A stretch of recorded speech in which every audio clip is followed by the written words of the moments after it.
আমি এখানে ঢাকা দক্ষিণ সিটি কর্পোরেশনের নির্বাচিত এবং সর্বোচ্চ আদালতের রায়ের পরে ঘোষিত মেয়র হিসেবেই এখানে এসেছি। এখানে এটা প্রতিষ্ঠা পাওয়া দরকার। আমি সাংবাদিক ভাই ও বোনেদের প্রতি, আপনারা অনেক আমাকে আমার রাজনীতির শুরু থেকে এখানে অনেকেই আছেন, আমি দেখতে পাচ্ছি অনেকভাবে সমর্থন করেছেন। আসলে হয়তোবা আমার কাজটি ভালো ছিল বা কাজগুলো ভালো ছিল তাই সমর্থন পেয়েছি। তা আজকে অনেকটা ভুল বোঝা হচ্ছে আমাকে, অনেকটা না অনেকই ভুল বোঝা হচ্ছে। কিন্তু আসলে রাজনীতি এমন একটা জিনিস, এখানে যখন মাঠের বাস্তবতা চলে আসে এবং আপনি রাজনৈতিক প্রতিপক্ষের সাথে আপনি যখন লড়াই করবেন, তখন আর আপনার রাজনৈতিকভাবে কর্মসূচি পালন করা ছাড়া অন্য কোনো উপায় থাকে না।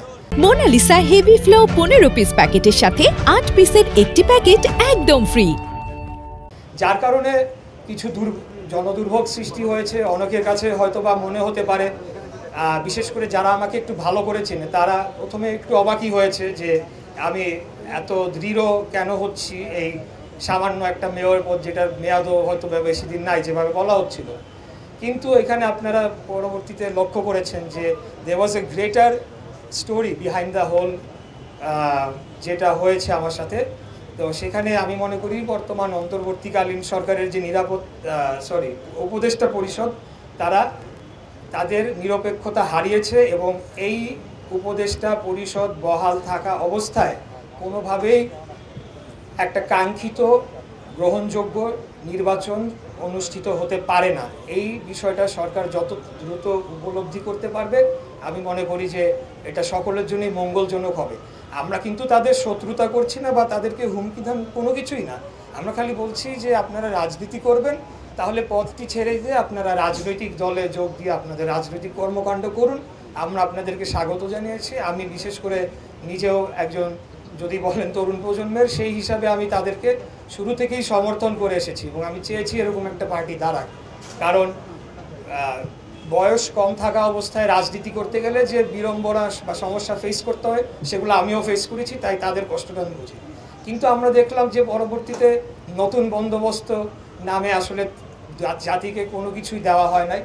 আমরা নতুন পার্টির মূল নীতি বলেন বা বিভিন্ন বিষয় সম্বন্ধে আমরা অস্পষ্ট, এবং তাদের কয়েকজন উপদেষ্টার বিরুদ্ধে সুনির্দিষ্টভাবে দুর্নীতির অভিযোগ পাওয়া গিয়েছে অথবা তাদের ব্যক্তিগত কর্মচারীদের বিরুদ্ধে। অতএব আমরা মনে করি যে আসলে যে প্রত্যাশা আমরা সকলেই এদের প্রতি করেছিলাম, যে তাদের প্রতি যে ভালোবাসা, যে মায়াটা আমাদের ছিল, সেটা থাকবে, সেই জায়গাটা নষ্ট হবে না। কিন্তু আমি মনে করি যে রাজনীতিতে আসার মাধ্যমে তাদের যে সুনির্দিষ্ট যদি একটা পরিকল্পনা থাকতো তাহলে পরে ভালো হতো। যেহেতু সেটা অনুপস্থিতি আমরা দেখতে পাচ্ছি, বিভিন্ন ধরনের বিতর্কে তারা জড়িয়েছে, তাই তাদেরকেও পদত্যাগ করতে হবে এবং আসলে রাষ্ট্রের মতো চলবে। আমরা এখানে কেউই অপরিহার্য না, নট আ সিঙ্গেল পার্সন।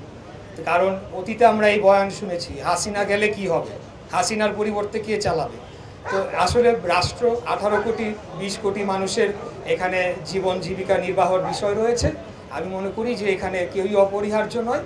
রাষ্ট্র এবং তার প্রতিষ্ঠানগুলো স্বয়ংক্রিয়ভাবে চলবে এবং আগামীতে আমরা একটা সুষ্ঠু, সঠিক, নিরপেক্ষ জাতীয় নির্বাচন দেখতে পাবো বলে আশা করি। কিন্তু এখানে হাইকোর্ট, মহামান্য উচ্চ আদালতের পূর্ণাঙ্গ বেঞ্চে যে কথাগুলো বলা হয়েছে, সেখানে কিন্তু এখানে অনেকেই এটাকে বিভিন্নভাবে ব্যাখ্যা দিয়েছেন, বিশেষ করে ওদের আইনজীবীরা এটাকে পুরাটাই মিসকোট করেছেন।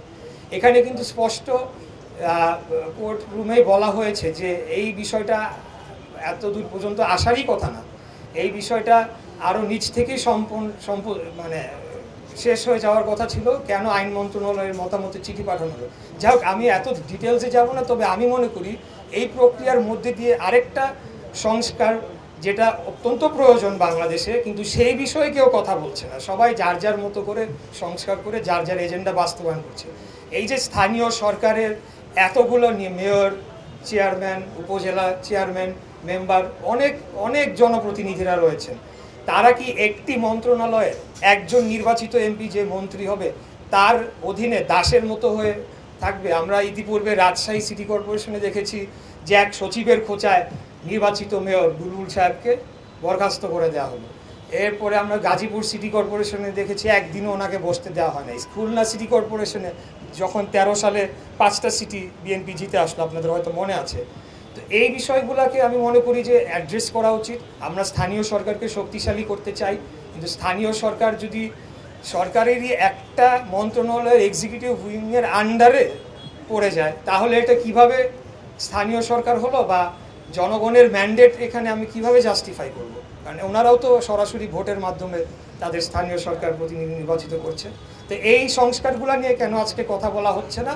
এবং এখানে স্থানীয় সংস্কার সংক্রান্ত যে কমিশন করা হয়েছে, তাদের থেকেও তেমন কিছু পজিটিভ কিছু আমরা দেখি নাই, এবং সরকারের পক্ষ থেকেও নয়। তবে আমি এটা রেজ করে যাব, এবং পরবর্তীতে একটা যা জনগণের ভোটে নির্বাচিত ক্ষমতা আসলে আমরা এই বিষয়টা নিয়ে তখনও সরকারের সাথে আমরা বলতে গেলে আন্দোলনই করব।